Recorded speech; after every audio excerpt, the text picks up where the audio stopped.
Avez-vous déjà vu à quoi ressemble un suicide politique, sans opposition, sans ennemi, sans complot? Et quand tu t'es tiré une balle dans le pied toi-même, puis tu t'étonnes, pourquoi ai-je mal? Aujourd'hui, nous allons parler de Gavin Newsom, le gouverneur de Californie, qui pendant des années a distribué des avantages, de l'argent, tout ce que vous voulez, aux immigrés illégaux. Notre argent, il leur a donné des droits sur tout. Et maintenant, ces mêmes personnes le poursuivent en justice. Eh bien, en général, c'est formidable, de mon point de vue.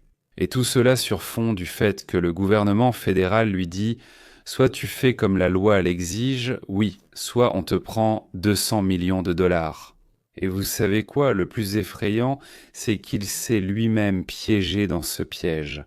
Qu'est-ce qui pourrait mal tourner ? Depuis 2019, depuis que Newsom est devenu gouverneur, la Californie a délivré plus de 17 000 permis de conduire commerciaux à des personnes sans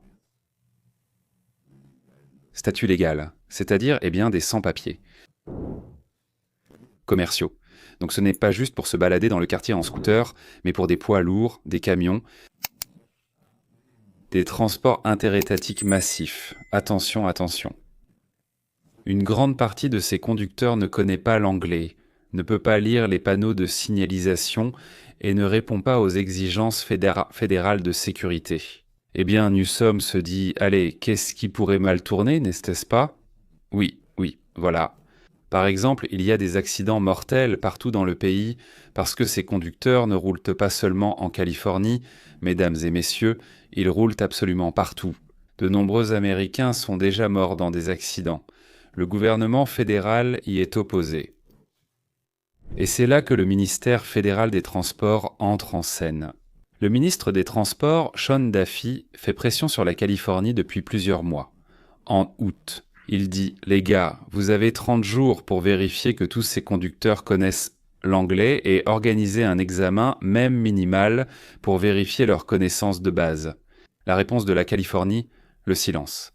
Et bien sûr, on a envie de dire que les morts se tiennent au bord de la route avec leurs faux. Vous savez, c'est classique. On espère que si on ne répond pas, le problème va disparaître tout seul. Mais là, il n'a pas disparu. En octobre, il y a eu le gel de 40 millions de dollars de financement fédéral, je veux dire. Et en novembre, c'était déjà un ultimatum. Si vous n'annulez pas les 17 000 licences avant le 5 janvier, on parle ici de permis de conduire. Oui. Ou alors nous reprendrons encore 160 millions, donc au total, presque 200 millions de dollars Newsom est pris entre le marteau et son propre électorat. Et c'est là que le cirque commence. Parce que Newsom n'a pas de bonne issue. Scénario, il retire les licences, l'éditeur, encore une fois, la licence et les droits d'avocat. Il perd le soutien des migrants et de sa base. Il crie « traître », comme en Iran, oui, mort au Shah, ou mort à l'ayatollah. Maintenant, ils vont crier quelque chose comme ça, du genre Newsom. Scénario numéro 2, il défend les migrants, comme ils disent, des migrants non documentés, enfin des clandestins, comme on dit chez nous, et il perd 200 millions de dollars de financement pour la Californie. Et les fédéraux disent « c'est ton choix, fais ce que tu veux ». Et c'est à ce moment précis que la politique du « je veux plaire à tout le monde » se heurte à la réalité. Là-bas, il fait genre « je suis beau, charmant, je sens très bon et je ne mens jamais », dit-il. Puis il a menti. Quel retournement de situation. Les migrants portent plainte et maintenant, la cerise sur le gâteau, eh bien évidemment, ce sont les migrants. Ceux-là même, qui ont obtenu ces fameuses licences grâce aux organisations militantes, portent de plainte contre Newsom, des sous-titres pour ce même Newsom qui leur a donné ses permis de conduire. Oh, ils exigent, donnez-nous encore 2 mois pour que nous apprenions la langue. 2 mois pour qu'ils apprennent l'anglais. Voilà comment les gars se sont légalisés d'une certaine manière. Bon, c'est un refus, n'est-ce pas ? Merci pour votre soutien, et maintenant nous allons vous poursuivre en justice. Il y a un volant séparé pour l'organisation Jakara Mouvement, c'est-à-dire le mouvement Yakara, donc c'est une structure qui représente les intérêts des Sikhs du Pendjab d'Inde, qui d'ailleurs sont nombreux à travailler dans le transport de marchandises. Pour une raison quelconque, beaucoup d'entre eux se sont retrouvés à Shelmack, et tous ces gars-là disent que donc « Newsom, tu ne nous protèges pas assez ». Sérieusement. Il leur a donné ses droits, des licences, il a fermé les yeux sur tout. Il fermait les yeux et pendant des années, il défendait leurs intérêts, mais maintenant, ils disent que ce n'est pas assez, comme les Ukrainiens. C'est comme s'il avait laissé quelqu'un entrer chez lui et cette personne l'avait poursuivi en justice parce qu'elle n'aimait pas la couleur des murs. Newsom recule, mais les fédéraux ne sont pas impressionnés. Newsom essaie de s'asseoir entre deux chaises. Il accepte un report de 2 mois pour qu'ils apprennent l'anglais. Ils vivent ici depuis des années, n'ont rien appris, ne comprennent rien, ne peuvent rien lire, et maintenant, en 2 mois, ils vont tout apprendre. D'accord, je vous accorde un peu plus de temps, mais le gouvernement fédéral répond « Rien du tout, avec du beurre et de la saucisse ». Sean Duffy dit clairement « Les gars, la date limite, c'est le 5 janvier, pas de report. Remplissez les exigences ou perdez le financement. » Et voilà, Newsom se tient là, d'un côté les activistes, c'est l'horreur, de l'autre le budget fédéral, c'est aussi la catastrophe. Et il comprend qu'il n'y a pas d'issue, pas de bonne issue. Ou, pour le dire autrement, la catastrophe s'est approchée discrètement, c'est l'effet boomerang. Et maintenant, rappelons-nous l'essentiel. Newsom meurt d'envie d'aller à la Maison-Blanche. Eh bien, en 2028, évidemment, il essaie de se présenter comme le principal leader progressiste du pays. Oui, le défenseur de tous les opprimés, le défenseur des minorités, l'anti-Trump. C'est précisément cette stratégie qui le pénalise maintenant. Quand tu dis oui à tout le monde pendant des années, on finit par tout donner, même ce qui ne nous appartient pas. N'est-ce pas? Oui, tu ne peux pas, à un moment donné, commencer à dire non. Ça ne marche tout simplement pas. Parce que ce que tu donnais est maintenant perçu comme appartenant et revenant à ceux à qui tu faisais des cadeaux pour pouvoir les utiliser à tes propres fins. Le plan de Trump s'est avéré incroyablement simple, mettre Newsom devant le choix de perdre le financement dont dépend le bien-être des habitants de l'État ou de trahir les clandestins qu'il a lui-même fait venir dans l'État et à qui il avait promis une vie paradisiaque. Aux frais de notre poche, bien sûr, de la vôtre et de la mienne. Et voilà, le plan de Trump est devenu réalité. D'où vient l'argent? Du ciel. Et là, nous passons aux finances. San Francisco est la ville d'où nous a été envoyé le principal révolutionnaire nommé Gavin Newsom. Il discute des réparations. À qui? Aux Noirs. Pourquoi? Pour le fait que nos grands-parents ont gardé leurs grands-parents comme esclaves. Je te jure, je sais avec certitude que mes grands-parents n'ont jamais eu un seul esclave noir. Mais encore une fois, qui sait? Et vous savez, ils discutent de donner 5 millions à chaque habitant noir. Ça sonne bien, mais il n'y a qu'un tout petit problème, juste un tout petit problème. Le budget de la ville est déjà déficitaire d'1 milliard de dollars, le budget de la ville, mais ça ne dérange personne, personne n'est gêné, on discute déjà de tout et n'importe quoi. Donc, mon peuple dit ce qu'il veut. Parce que, voyez-vous, l'argent viendra peut-être de quelque part. Qui sait vraiment, peut-être qu'il pousse sur les arbres ou qu'on pave les rues avec.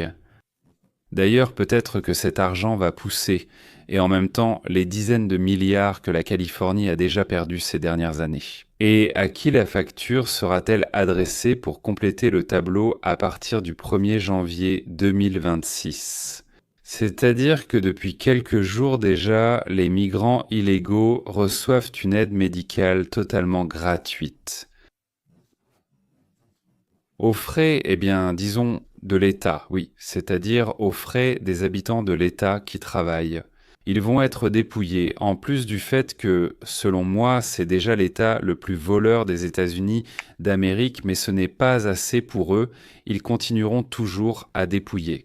Une personne vient aussi à l'hôpital et selon les lois locales californiennes, il est interdit de demander le statut, c'est-à-dire qu'on ne peut pas demander Est-ce que tu as une assurance? Vraiment? Oui, donc le système médical, c'est pour les pauvres, pour les malades et ainsi de suite, pour les personnes âgées. Elle est déjà au bord de l'effondrement. Eh bien maintenant c'est simple, tu es contribuable, alors paie. Si ce n'est pas assez, on en prendra encore. Et sinon, on prendra encore des milliards, tout simplement. Et on discute de la question de savoir quels milliardaires californiens sont déjà partis et lesquels sont en train de partir. Boomerang. En rassemblant tout, on obtient une image très talentueuse et géniale. Des licences, des permis pour les sans-papiers, des réparations de plusieurs milliards, la médecine gratuite aussi pour des milliards, des déficits de plusieurs milliards, des procès, des procès. Maintenant, ils sont jugés parce qu'ils ne donnent pas assez, et c'est la bataille, la guerre. Le gouvernement fédéral a commencé à retirer les permis de conduire aux sans-papiers, et pour cela, ils ont été attaqués et se sont retrouvés devant les tribunaux. Et chacun des 17 000 le veut vraiment. Et ce qu'il veut vraiment, je pense qu'il veut 1 million, ou peut-être 5. En fait, il s'agit de personnes sans statut légal, qui ont déjà obtenu en Californie des permis de conduire commerciaux et l'accès à des avantages sociaux, et qui essaient donc de conserver tout cela à tout prix. Que veulent-ils précisément? Ils veulent conserver les permis de conduire commerciaux qui leur ont été délivrés, parce que c'est leur emploi. Leur revenu, la possibilité de parcourir tout le pays en camion et de subvenir aux besoins de leur famille au Mexique, en Inde ou ailleurs. Peut-être qu'ils ont une famille au Mexique et en ont fondé une autre ici. Perdre leur permis, ça veut dire pour eux perdre leur travail et subir une chute brutale de leur niveau de vie. Évidemment, personne ne veut voir son niveau de vie baisser, ils veulent au moins obtenir un sursis et des allègements. Peut-être qu'ensuite, il se passera quelque chose. Par l'intermédiaire d'avocats, des groupes de défense des droits de l'homme, comme cette organisation Jacara dont je vous ai parlé, demandent au tribunal d'empêcher l'annulation massive des licences. Et ce sont vraiment des larmes qui coulent, vous ne pouvez pas imaginer. Ils veulent préserver la Californie, préserver le modèle californien, l'accès à la médecine gratuite, aux programmes spéciaux locaux, aux programmes sociaux, ainsi que l'attitude tolérante des autorités envers l'absence de statut. C'est-à-dire ne pas remarquer. Vraiment ne pas remarquer, peu importe, tu marches dans la rue, ça n'a aucune importance que tu sois résident, citoyen ou non, fais ce que tu veux, va où tu veux, fais tout ce que tu veux. Beaucoup de voleurs viennent ici, volent, puis repartent. Tout va bien, tout est normal. Et la vie en Californie est beaucoup plus avantageuse et sûre pour eux que dans la plupart des autres États, et ils viennent aussi chez nous depuis d'autres États. Ils comptent sur le fait que les dirigeants politiques des États prendront leur parti contre les fédéraux. C'est-à-dire que Newsom et les autorités démocrates continueront à défendre leurs droits par le biais des tribunaux et des négociations, même au risque de perdre des fonds fédéraux parce que cet argent fédéral ne va pas directement à eux, mais à quelqu'un d'autre. La Californie est en train de périr. Pendant des années, elle a donné droits et avantages aux clandestins, créant dépendance et loyauté politique. Et maintenant, lorsque les fédéraux exigent de mettre fin à tout cela, ces mêmes personnes ne sont plus prêtes à y renoncer et commencent à se battre pour préserver leurs droits. Ce sont des droits qui leur appartiennent depuis longtemps. Vraiment depuis longtemps. Oui, pourquoi je ne sais pas, mais si on les donne, c'est qu'il y a une raison. Eh bien, pour préserver tous ces droits, cet argent et ces services, par tous les moyens disponibles, qu'ils soient politiques ou juridiques. Le plus ironique, c'est que c'est que Gavin Newsom perd contre tout le monde à la fois. Les migrants sont contre lui, les fédéraux sont contre lui, et le budget est contre lui. Messieurs, ce n'est pas un complot, cela s'appelle l'effet boomerang, le final de cette tragicomédie. Voici la question principale.